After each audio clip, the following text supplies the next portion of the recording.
Hello there. Welcome to this Eggs Cup cast. We'll be getting right into that. Of course, we are doing the Eggs Cup for Movember. Fundraising will be going through the whole of the month, and I'll be casting for Heroes Lounge as well at the times. So if this has just gone live, I'm probably casting right now over on twitch.tv/transparenttv. The link will be in the description. But come join us on Tuesdays for the Eggs Cup and, of course, the 30th of November for those grand finals and main fundraising day. Hope to see you there. Enjoy this best of one series. Let's get into this. It's gone crazy. Two of the Spider Queen. I believe it's pretty standard map bans, 2 bans, and then 1 pick for our first round. It's best of 1. Let's just highlight that one. We're only going to see 1 map in our round of 8 or our quarterfinals, depending on your poison. I always got cross when they didn't call them quarterfinals, but I mean, now here I am. Best of 3s after this in our semi-finals and finals, transparent. Yes, so we will be seeing that. And, of course, they will be getting points towards getting into that qualifier. There is a prize for this tournament. It's not like the Nexus Rumble. There are prizes where you can get yourself a personalized egg cup. And I say personalized, it's probably going to be personalized in the most loosest sense. Previous eggs cup. It will personally be yours. Yes, indeed. And yes. What more personal do you want? So you can have it on your person, near your person, next to your person. Pretty personal. I mean, I could get up quickly the picture that we had. I mean, we've had enough production issues, but sod it. Perhaps that is a break for when we wait for our semi-final. It could well be.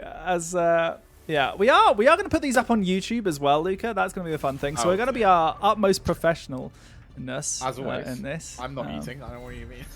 But it turns out that starting something about 20 minutes until after you finish work. I mean, I actually worked until about 10 to 6. That's a little bit crazy. But yes, we have our draft here. And Tomb of the Spider Queen, we have Holger first pick. Not very usual here. But this is Team Norway coming out as previous Eggs Cup contestants. I thought you were going to say something more exciting there. I was like, I don't remember X Cup a little more. But here we are. Yeah, Team Norway, they're taking on KlubR. KlubR are quite established. We see them a lot in the Nexus Rumble, as well as last year and this year, tearing up Div 3 and 2, respectively. And they're very well known for that Cho'Gul. Rainy Day Eric not wanting to play against that today, getting rid of that very early. Yeah, and I think, ultimately on the Tomb of the Spider Queen, against some teams, you might be expecting some stuff. And the X Cup, of course, it is a slog today. They've got this best of 1 and some best of 3s. It could have been that we had more best of 1s. We had 8 teams, perfect amount sign up this week. But I know there are a few teams who couldn't make this week, Luca, so we might have a few more going on in the future. We have a Nubrak actually banned out when Mephisto is on the other team. Surely this is a Stitches ban, but no, it's Chromie instead. That's the other one who's can be there. They have picked Johanna. Oh, of course they have. Stitches off lane. Stitches off lane, Luca. Stitches off, or Joe off lane. Could be Joe off lane. I don't know how Joe off lane into Hogger feels, but they do have the Junkrat for the Mephisto, which is kind of a nice tech. I think the new ban is just trying. I have a feeling that the Norwegians and Norwegian teams quite like and respect the Nubrak a lot. They don't really want to play against it. I think they feel like with Johanna Junkrat, any standard long fight, they feel comfortable winning. And so they just want to remove their opponents the opportunity to get that Stukov and the Nubrak combo for a lockdown. And now we see Lucio coming at her as well, alongside that Blaze. This is an incredibly sturdy team coming out of KlubR, but Mephisto pumps some damage, right, Trans? I mean, I don't know. Both drafts are looking hot right now. Yeah, they certainly are. And they're looking excellent. It is. Someone get a pun counter up. We should have so much more on this stream. We really should. Crack me up. Well, we're trying to set up loads of things. I was trying to get stuff working the weekend. Couldn't quite get everything I wanted to. And I completely forgot replays. But we will be having some excellent gameplay, that is for sure. As this last pick from Barlow is going to be a Zagaras. We're really sort of poke-heavy team coming out from Red Team, whereas the Burst is definitely here for the Blues. They can go in, get a lot of damage with Mephisto and Hanzo, but that will all be it. So will the War of Attrition be able to be won here in this best of 1 by KlubR on Tomb of the Spider Queen? Luca, predictions are up and available. How are you feeling about these drafts? Oh, such a difficult thing to run a best of one. Well, let's see how they do, as it's not rumbling time, Luca. It is the Eggs Cup here. Game number 1, our first one in this Movember series. We have here in blue, it is Norway with Goldfire on that Hogger, Engine on Hanzo, Mikaku on Stukov, Tommy Gun on that Muradin, and Rainy Day Eric here on Mephisto. And scrambling into that mid lane, it's Johanna being played by Magzod. White is going to be playing Blaze. Endless on the Junkrat. Lucio being played by Cassia. And of course, Balor is playing the Zagara. There's fantastic decent text that just came up over it right as I went to say it. It's what we want from game 1. Now I need a new pun for game 2, so I'm not going to speak for the next 20 minutes, Trans. Yeah, don't worry. You still think about that, as we do have this trades coming on here in the mid lane. And plenty of action happening already. Of course, as I say, best of 1. It is all or nothing right now. They will be knocked out if they don't get this. Potentially finishing in an 8th position. Getting points for that, of course, as we do have the blue team now pushing forward a little bit, but they're just trying to put pressure on. Meanwhile, Mikaku and the rest of the blue team are having to get healed up by that spread of Stukov. Yeah, interestingly, Engine looking for a slightly more aggressive Hanzo build. Going to go into that redemption style. Really wants to be able to try and pressure the opposing front line. But I think Johanna should be healthy enough to deal with a lot of that pressure. I suppose maybe it's going to stress the Lucio out a little bit, making it more difficult for him to keep his front line topped up at all times. Otherwise, pretty standard stuff coming out. We do see Junkrat looking like he's going to be putting into a Q style, prioritizing the damage over the utility of his other play options, but nothing too weird. Yeah, I think this is one of those questions, is when does the damage really arrive for the red team? Displacement is often the thing that Junkrat does early game to have some sort of follow-up from a heavy damage. Zagara is not that, and so it's going to be in those late stages where around level 10, where maybe Moore and Riptide can be comboed together to make something happen. But until then, Blaze comes in, tries to help out. Mikaku falls quite low, but is able to heal themselves up. Meanwhile, Hogger is just spinning around, helping clearing this wave, and equally zoning away a lot of this red team, who almost get caught by that little junk horde. Yeah, Hogger doesn't care about any of your team fight nonsense. He rocked up to spin and kill those minions. The minions died, and Goldfire can comfortably rotate back into that bottom lane. Very, very interesting hero to play, Hogger. Such high utility, but yet never quite what you want. You really have to get that balance between doing the right thing and, you know, not over-forcing what you want and finding yourself in incredibly deep as Blue team at the moment are finding a little bit of rotational priority. They forced Joe into a full reset. Lucio not really able to sustain her anymore, and that's helping them a little bit in their rotational speed. 20 gems on that Joe, but Ironskin is going to get her out safely quite nicely there. And you can see that creep trying to be spread around the map. But the blue team, they're just not having a chance, not allowing that creep to come up at all. No, and that means that they are just continuing to exert their pressure on this vision. You know, that's what Zagara really wants. They want to be able to see these turning points. They want to be able to see the rotations. But without that creep, it is just so much harder. Mikaku, though, stepping very far forward to get that. Renny Derek now zoning out with the Mephisto. And blue team, they are getting their gems turned in, but the Reds have excelled with 41 of theirs already in that nest. Yeah, Johanna rotating down, able to pay in the majority of those gems is very helpful. They are able to command the space a little bit better, though, Norway at the moment. The Stukov, the Mephisto, they're really impressive early. The Hanzo as well. They're just attacking a bit more than the Zagara and the Lucio can match at level 1 or at level 6. I think as the 10s come online, that story is going to change, and then when Zagara starts building into the late game, it will change again. As interestingly, Endless actually going into the E-style on Junkrat on 4, so forcing me to eat my words a little bit there. Just wanting the duration for more annoyance and more pokers. Joe's health bar under such threat again. She is going to be first blood in this game. Junkrat falling low here as well, Trans, but I think that is going to be all. Yeah, Rainy Derek, though, still trying to get the pressure onto Bala. And as we have the blue web wave is descending, we have had our first donation here tonight. Thank you very much, G-Frog, G-Fog, you absolutely gem. Someone had to start it off, and it was you. Thank you very much for $10 going towards Movember supporting men's health. Absolutely incredible kindness there. Of course, no requirement at all to put any money in, but everything is greatly appreciated. But I'll tell you what's not greatly appreciated, Trans. That play in the top lane onto Endless. He was not endless at all. He has been ended by a fantastic Muradin engage and Stukov follow-up.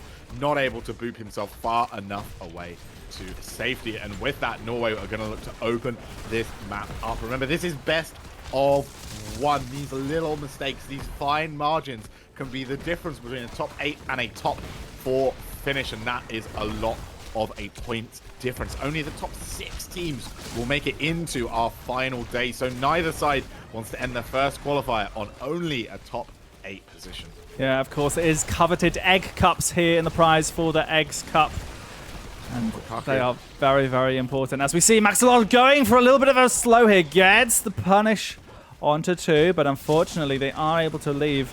Blaze not quite here for a bit of follow-up as they desperately attempt to catch Hanzo. But blue team very much feeling ahead right now in this best of 1 game. Yeah, they got a bit of a lead as Johanna takes quite an aggressive rotation. Still no 10s on the mark just yet. I really think she might need to chill out a little bit. They have got Muradin into a slightly compromised position here, though. Tommy Gun falling low, but he can get that health back so much faster than Johanna can. I think with the mana bar of the Zagara and the health bar of the Johanna, we are going to see KlubR have to be a little bit careful here, but they don't want to. They do not want to give up this pressure. They know what's on the line. They want to really tax all of their positioning, all of their decision-making, make sure that their opponents are never given a moment to rest. And Hanzo is going to get booped in, but unfortunately, jump still available. Not going to get anything from it this time. Level 10s are here now, Luca. We have Avatar, the massive shove. Mephisto and Hanzo still contemplating as that shockwave comes in for Holger. Going for a bit more CC rather than disruption with that Horde apart. Oh, Junkrat gets shoved back, and what a great catch here by Luca. Otherwise, we would have missed an amazing moment here. Stepping up there to mine that mid-bush, and Tommy Gun was on top of it with the initial jump, and Mikaku saw the line. Was the shove required? Hard to know for sure, but the shove was executed, and alongside that, Junkrat going down as these gems are turning. This is a real blow right now for KlubR. They're going to have to get something very special out of this moment here if they're going to be able to come back. They do have a little bit of a nice trick, though, in the Maw against the Mephisto. If they can Maw him midway through his E, they can displace him out, much like you would with a Chromie loop or an Anubarak Cocoon, so that might work in their favor, but at the moment the map is all blue and there's not a lot of compensation for that. No, I think this Web Weaver phase is literally just a breath here for the red team. They're just saying, right, this has given us the space we need to maybe come back into it. We've got all our cooldowns, our heroics, the Blessed Shield, which is now used. Out comes the Riptar. Cassia trying to find something, but it's the Dragon's Arrow to interrupt any sort of attempt as the Maw does come out a little bit late onto that Mephisto. Can they find it as the bomb doesn't connect with them? Tommy Gun is in the back, putting down the CC. The damage follows through, and Zagara goes down. Holger spins around, tries to find that, but gets interrupted by Cassia, potentially saving multiple members of their team, but it's still Johanna going down, and the red team are looking to be in a bit of a dire position here. Even Blaze might be on the chopping block as their head does roll.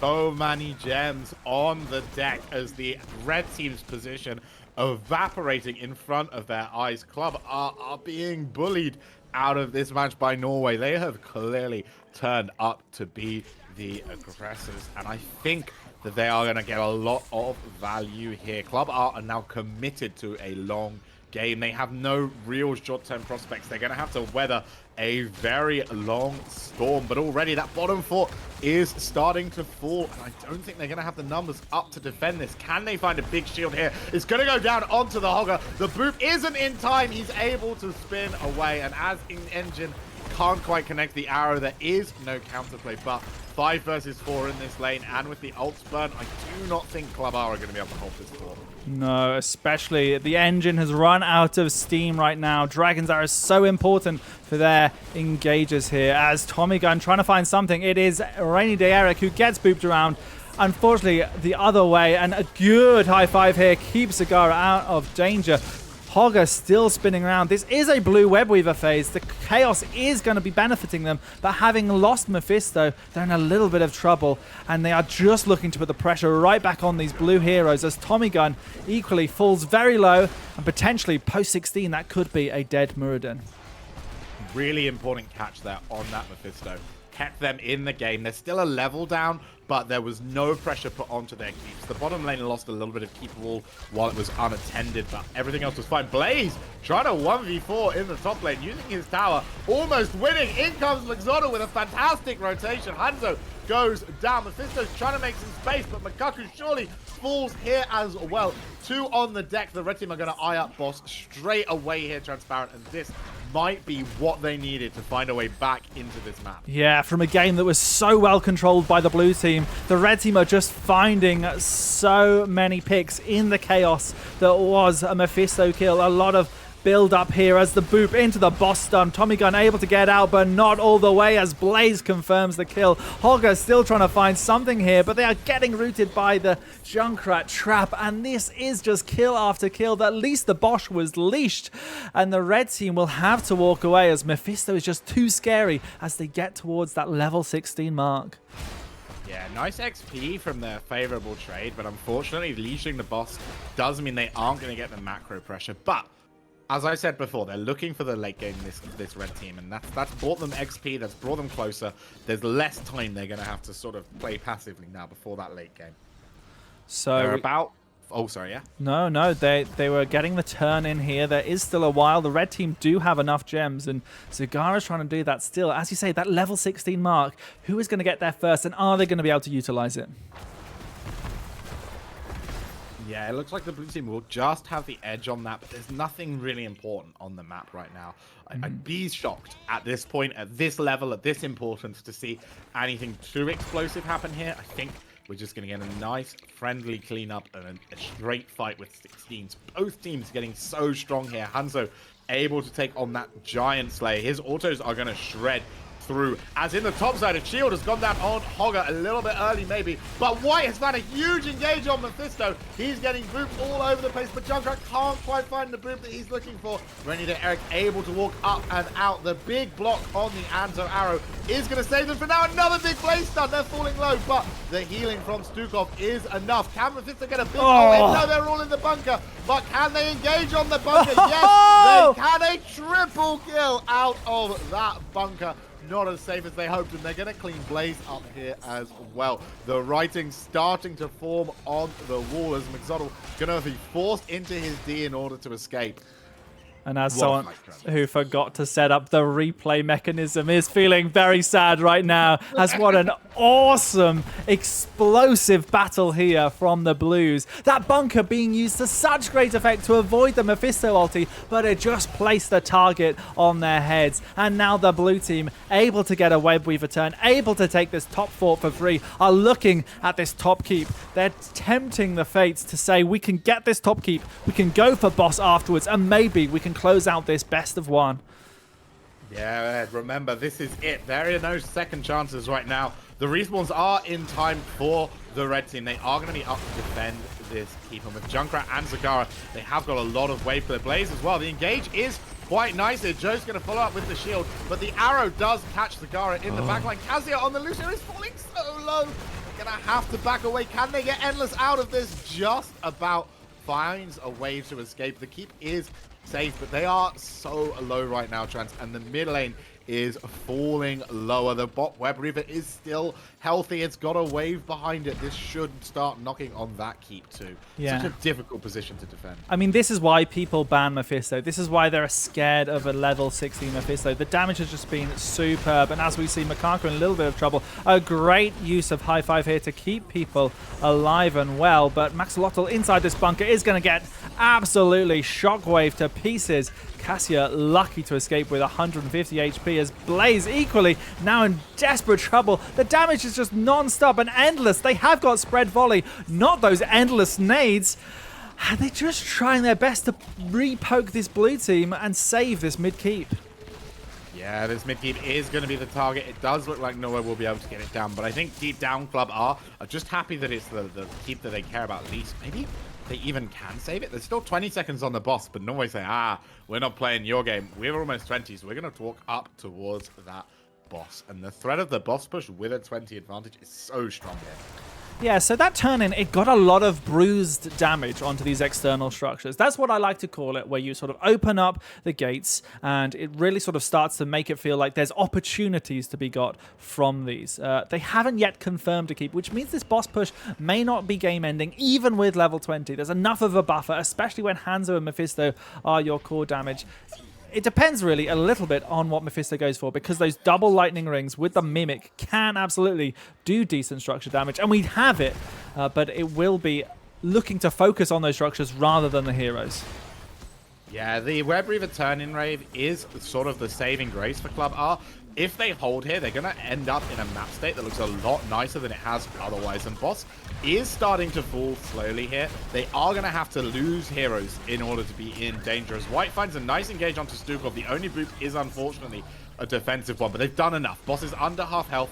And Norway are looking at this and saying, I don't think we can push in here. They've left that boss alone, and they're going to try and fix the map instead. But with this decision, all of the big game-ending threats are now off the table. KlubR may have lost a keep, and they have paid all of their gems, but they will get 20 fights. That is the price, that is what they've saved. But it looks like they're going to try and get an engage here pre-20, hoping that someone's going to step up too high, not finding that window, unfortunately. And I think it's time to leave quickly now. They do not want to get caught out on the map. 10 gems away from a turn in here, blue team, but so many more for the Reds. And they are going to have to play patiently. These waves have been pushed out by the web weavers as well. That XP is going to be so hard to get, and there's barely any passive because they have yet to take down a fort. The blue team will have such a long time holding on to this level 20 advantage and taking the Bruiser camp. Absolutely the right call. They can even most definitely get a turn in. Johanna had to be so far out on the map that they're having to Hearthstone. The blue team scouting to try and find them, but perhaps just realizing that she is long gone.